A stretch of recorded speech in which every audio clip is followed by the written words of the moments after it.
Hi, Project Impact Scholars. This is Rob coming to you from the other side of the spring 2020 semester. And all I can say is it has been a whirlwind. From when you decided to get into this program at the end of December to this point now, so much has changed in your life, and you still were able to make it through, learn the skills necessary for you to get into a new career. And now we're really starting to get into the crux of what does that mean for you? How do you take that certificate and go and look for work?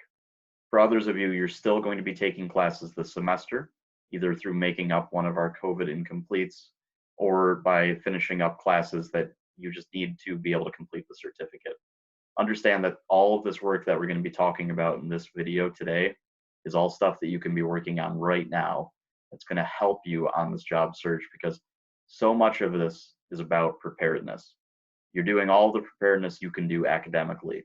Let's start working on that career search side of it.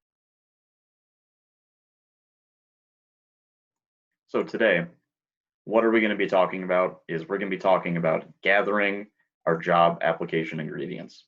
Think about it like a shopping list. So we're going to be identifying some of the key components that are going to both help you write job applications, but then also even prepare you for the interviews that are going to be happening afterwards. What I will tell you is that a strong job application will oftentimes answer questions that you would have been asked during the job interview. And that's one of those key things that a recruiter is looking for when they're reading through a cover letter is they're looking for somebody who's already answering their questions to the point where they say, well, I have to have this person in front of me, either through a Zoom session or hopefully in person to talk more about this job because I think they're the right fit. So we're going to start with one of the most important things that you can do, especially right now when it is recent in your mind, some reflections on this past experience this semester, how you pivoted your learning style, but then also let's look back at some of those jobs and other experiences that you have in the past, such as community engagement or volunteering, and let's write some reflections on that. These reflections will serve you to help write some of these cover letters because you can just refer back to them, pull in some of the writing that you've already done. It'll both lower your anxiety about writing a job application, but it will also just help to put things in front of you that get you started on connecting those past experiences to the job you're applying for. How do you write a reflection? Write yourself an email. Super simple. It's easy to find after the fact. You don't have to worry about a flash drive going missing or a notebook getting wet. You are just writing an email to yourself real quick to do a search after the fact, and you can bring it right up. What I would suggest is that you do write the word reflection in the subject line so that you can quickly find that email when you're doing a search for it after the fact. Make sure that you do send this to the email address that you're most likely to still access after you're done with your certificate. I know that for many of us, our student emails become inaccessible either through we lose passwords or just the way that the college churns through access. So look for one of those personal email addresses that you can always refer back to. So what I'm sharing here is an example of a reflection that I have written for a job that I had a few years ago. I worked at Barnes & Noble, a bookstore, and I did it while I was attending college. So when you think about these reflections, you can follow this template that I've written here as far as give yourself a few prompts and then write a paragraph for it. Nothing too long, but something that kind of articulates what that experience was for you. What I would like you to do is I want you to be focused on things that are positive and growth and strengths that you experienced during this. For many of us, a previous job, we'll often think of the negative side of it, why we left. Let's compartmentalize that. Let's put that aside. Let's look at what we did well there, because that's what we're going to be bringing out as examples for some of those transferable skills we talked about previously to new employers. So here I have an example of how did I grow during my time at Barnes & Noble? Did I take on increased responsibilities? Did I become better at interacting with clients? I started at Barnes & Noble midway through my second year of college. I was looking for a more social experience than I had working at a convenience store. I was hired during the holiday rush along with dozens of other seasonal workers. Each week, the schedule on the wall became shorter and shorter as they let go of seasonal workers. I managed to make it through the post holiday cuts because I quickly learned to fill multiple roles: cashiering, receiving shipments, product placement, floor customer service. I was able to convert my position into a full time one because by doing well in all of these roles, I had a lot of advocates. If I learned one thing from my time at Barnes and Noble, it was that by being a team player, you will have more growth opportunities. See how I turned that prompt into a story that I could tell? This is something that maybe I don't utilize in a cover letter, but it's an example that I bring up during a job interview. Because I can refer back to this before that as part of my prep, it'll help me to remember how to make that story be something that's concise enough to share, that the output to somebody else, their perspective of my story is clear, in that I was able to grow in this role in specific areas, and in this example here, becoming a better team player. What parts of the job did I like? I found that finding the right book for someone was like working on a puzzle. You help them to explain what the book was about in a way that gives you keywords to search for. You would walk them through where they heard about the book, such as a TV show, and then you add that show name to your search. Sometimes you would ask them why they wanted to read the book, and their answers, such as helping them find a new job, would further steer you in the correct direction. I got so good at putting these puzzles together that a favorite activity became hearing someone talking to their friend about the book they were looking for. Poof, I would appear down the aisle holding the book, the customer themselves then explaining, that's the one. So again, here's where I'm trying to convey the skill that I had, both in my ability to actively listen, but then utilize customer feedback to provide them with a better experience. We're talking about healthcare, that's huge.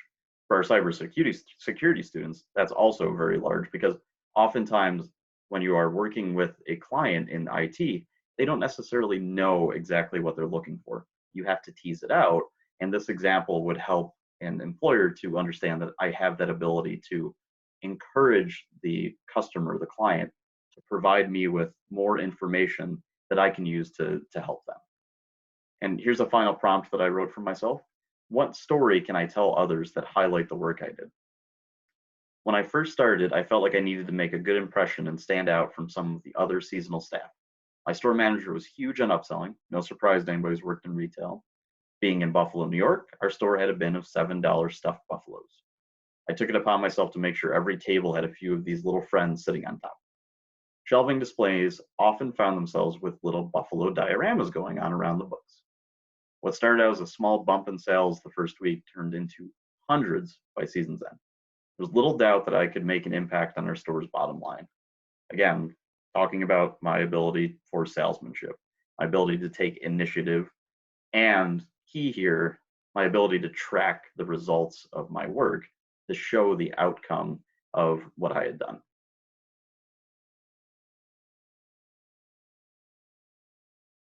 So, what I'd also like to review is LinkedIn. That's one of the things on our shopping list. Remember, we have a LinkedIn how-to video already up on our Brightspace. It's module 4. You just go into it. It's career growth LinkedIn profile tips. And Aaron from our career services goes through exactly what your LinkedIn profile should have on it.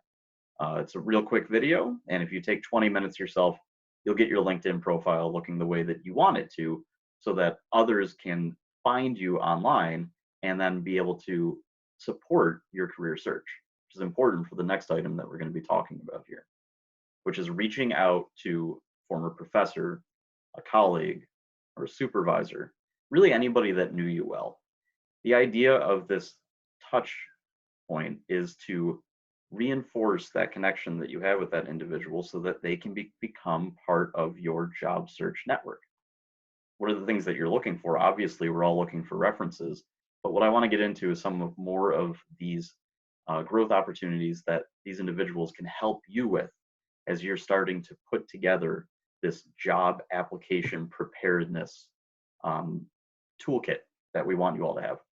So what I've written here is an example of an email that I would send to a former professor. Make it short and sweet. Don't start out too terse. Explain. Good thing to start with is just how long it's been since you've seen each other. Um, we all are going through a lot right now, so oftentimes it's nice just to say something that you hope that they're doing well.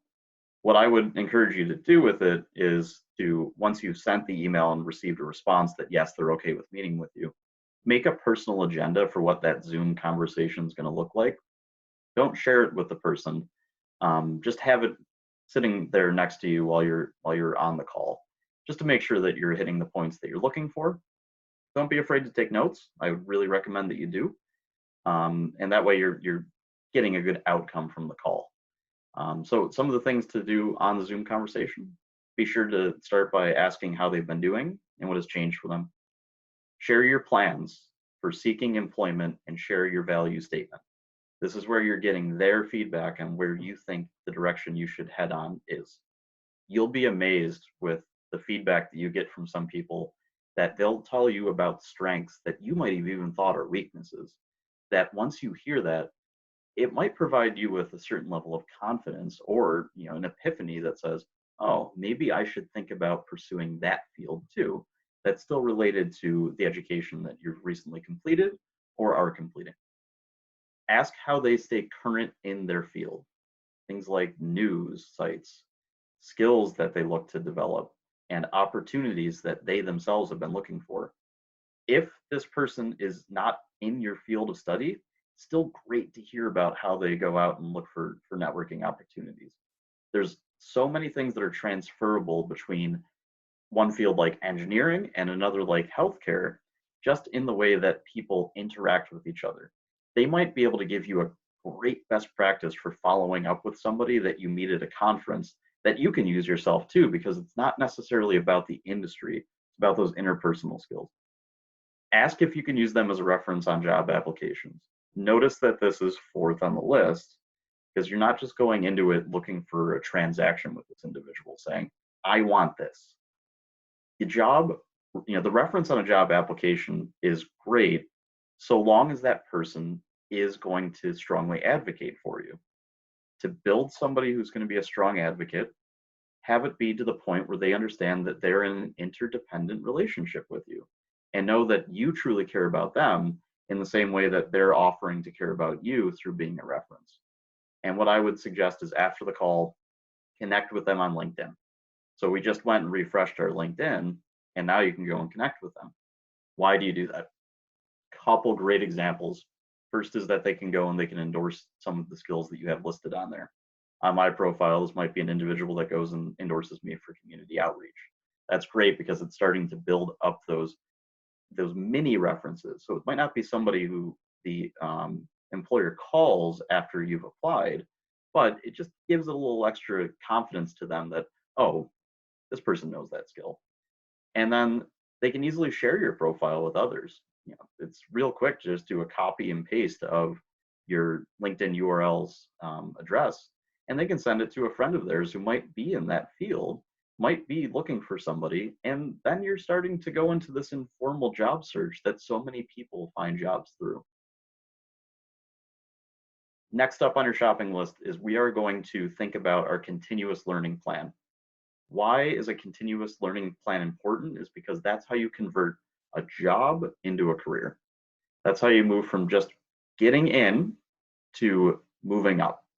And for all of you, I'd really like you to consider, one of the first questions you should ask any employer is, how do I advance in my career with you? That's going to tell them that they want that you want to be with them long term. But then it also tells you if it's going to be the right fit for you, if they're worth the level of commitment that they're asking you to make too.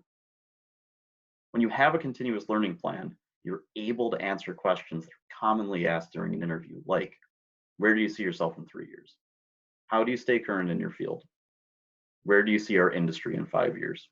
Remember when I said before that a good job application oftentimes answers questions that you get in an interview? When you answer these in your cover letter, that frees up more time in the interview for them to ask more personal questions, ones that are really going to help you to connect with them to to the point where they feel that you're a good team fit for them, not just necessarily skills.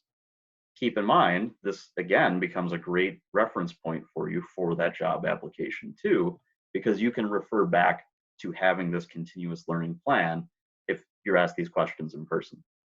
Just like when you're writing reflections, consider writing your continuous learning plan to yourself via email. So how do you develop a continuous learning plan? First thing that you can do for that is be informed.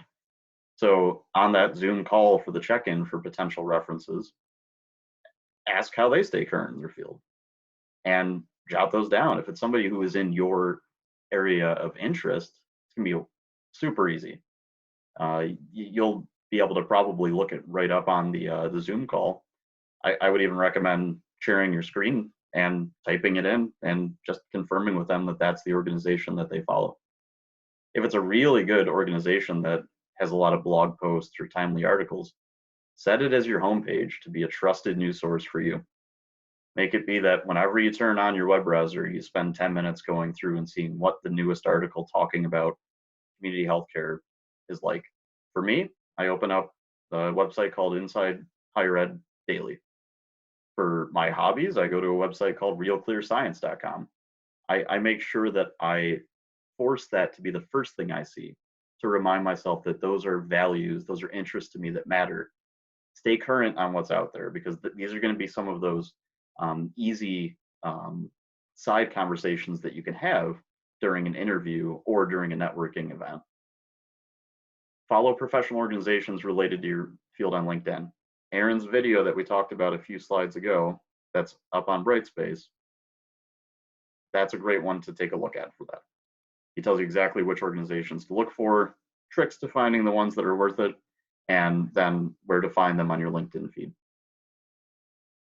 Here's a key one for your job search: is being able to refer to a national conference in your industry, when it occurs, and how much it would cost to attend. The idea of this is you are able to provide a specific example of, here is what I would ask you to do to keep me current in my field.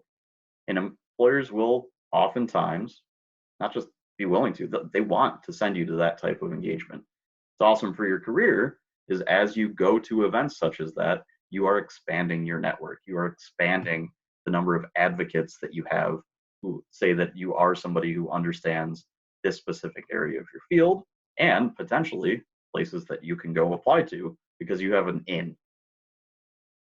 Our community healthcare worker program put together this great Excel spreadsheet that goes over all these webinars that are going on. This is a great tool to ask for from faculty members or contacts. Put together a little sheet of this yourself and have it going throughout the year. Log on to a webinar maybe once a month, just again to make sure you stay current on your field, but so you start to learn some best practices and also hear how people who are leaders in your field are able to effectively communicate topics that encourage change. Remember that we talked about the 2 highlighter approach, how to identify skills for the job you're looking for now. But what I want you also to do is consider the same technique for skills that you need for the next career level up, because this is part of your continuous learning plan. When you can identify the specific skill that you need in order to grow, you can then also more effectively articulate the ask to say, this is why I need to be supported in being funded for that skill. If it's attending a class, or if it is paying for tuition for college advancement, many companies will even pay for you to complete an associate's or a bachelor's degree, because they see how it's going to connect to improvement of your abilities, but then also improvement for the company itself. So here's an example on the right-hand side here of what skills enable somebody to move from something like a personal care aide up to a community healthcare worker. Now, let's just imagine you're doing the next arrow over, which is community health worker to this next level up. The example of a statement that I've given here is, in 3 years, remember that question from before, where do you see yourself in 3 years? In 3 years, I see myself having learned national best practices for servicing donations with automated processing units. Knowing how to use these units on site will increase the turnaround time for results, as well as eliminate the need to pay third-party providers and shipping costs. You're making that value statement to them about why your continuous education matters, but they're not necessarily just deciding whether or not to fund you for that learning opportunity. They want to assess your ability to find new areas in the field that should be part of your continuous learning plan, because your continuous learning plan can also be part of that company's continuous growth opportunity to keep them making money in the field. Next up on our shopping list is writing your own job description. This can be a lot of fun. Think like you already have gotten somebody to agree to pay you $60,000 a year, whatever, name a number, and you get to write what it is you're going to do. Who are you going to collaborate with? You'll be working with schools. You'll be working with certain nonprofit org. What are the top 5 job duties involved? Will you be convening stakeholders, designing systems? What about collecting feedback from clients? What metrics will define success for this role? Will it be patient satisfaction, returning clients, or decreased time resolving complaints? And what are the qualifications for this job? Experience working with a specific population, ability to communicate with clients. Remember how we talked about converting your transferable skills into a value statement, and that you use your transferable skills as the paint, and that you're drawing a work of art, pulling in from various transferable skills, some more than others based upon whichever position you're applying to. This writing of your own job description is pretty much like adding another shade of paint there. On these arrows on the left, we're talking about how each of these things that you would be writing about directly correlate to part of a value statement. So when you're talking about collaborating with others, it says you know how to work within a team. What are the top 5 job duties involved? I will prioritize the right tasks by convening stakeholders, designing systems, collecting feedback from clients.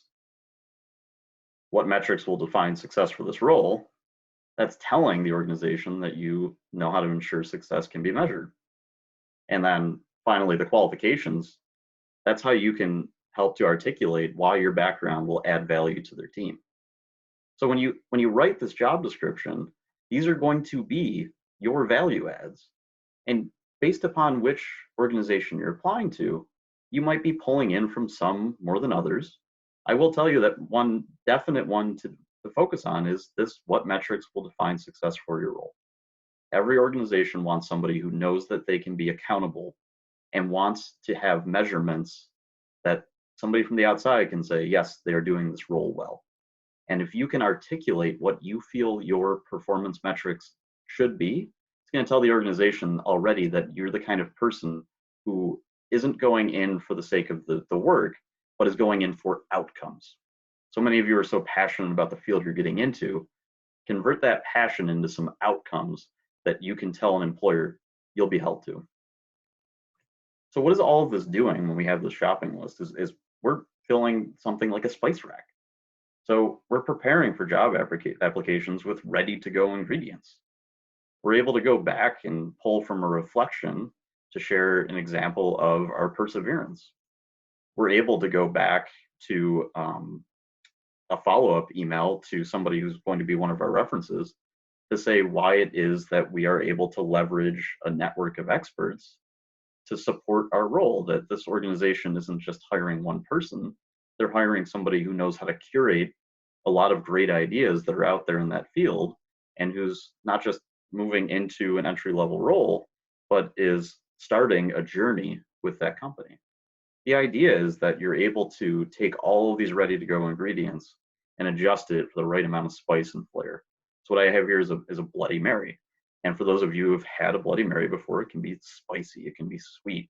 Oftentimes people like the beverage just because of all of the added ambiance that it has on top with, you've got some celery, you've got some olives, it just looks nice. That's where, when you're putting all of these ingredients together and you have them ready to go, you can really focus on what you think that organization would be looking for based upon what's written in the job description, what's written in their mission. And because you have everything just ready to go, you're just putting the puzzle together. you're not starting from scratch each time. You're going and you're pulling from this reflection, and then you're just quickly doing a riff off of it. So that's really going to help you when it comes to getting more of these job applications in. Because remember, it's not about shoehorning yourself into any specific job. It's about sharing your strengths realistically with as many organizations as possible so that you can find that real right match.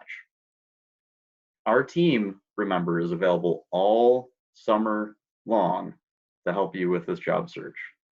So the idea is any aspect of that shopping list we can work on together. We can work on writing reflections. We can review reflections that you've written to try to help you identify some strengths or maybe a great story to highlight. And really, in that way, you can treat us almost like a cookbook. You've got all the ingredients. You're just looking for some help as to how to put them together to make the right meal. And myself and Aaron and our team, we really know what our employers are looking for too. So we can help you to pick those right ingredients to use. So how are we available? Come to us in our career services virtual room. Aaron's available Monday through Thursday. Hoya is on Fridays. You just click the link. We'll make sure to share it out via the email too. And then our Impact Job Search office hours. So these are happening twice a week. We still have 4 more in May. We'll have more after that too. But you just pop in. We talk about whatever aspect of your job search you're looking for. If you're ready to write a cover letter, we'll get right to it. We'll share the screen and we'll knock it out right then and there. It's about from step 1 of prepping for your job search all the way through to the point where you get the job after the interview. That's where our team is there to support you, and we're ready to go. So reach out to us. And thank you for stopping by today. Hope you're all very well. Take care.